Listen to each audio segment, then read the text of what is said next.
nshuti yebuje byose, niwe nshuti iruta izo mu isi tubona, yemeye kwitanga aradupfira, azira ibyaha byawe nanjye. Yararuhijwe, yarababajwe, yemeye kwitanga ku musaraba, azira ibyaha byawe nanjye.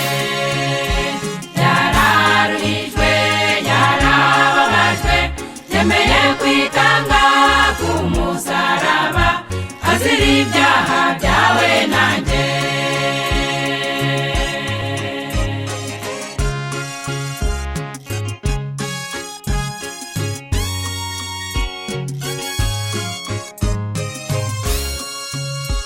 Yesu niwe nshuti yebuje byose, niwe muremyi w'ibiriho byose, niwe waducunguje amaraso ye, tubona kubabarirwa ibyaha.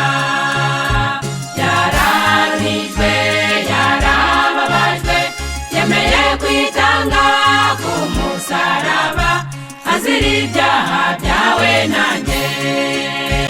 Yararuhijwe, yarababajwe, yemeye kwitanga ku musaraba, azira ibyaha byawe nanjye.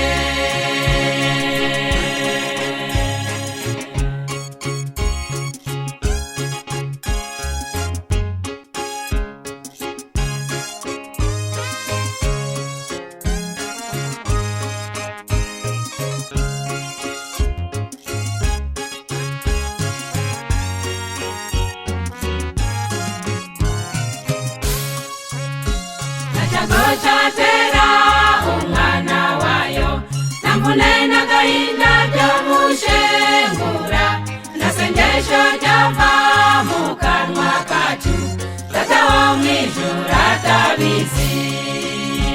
Ubukene bwawe, umunezero wawe, imibabaro yawe n'amaganya yawe, ndetse n'ibiguteye ubwoba byose, ubyikore Yesu.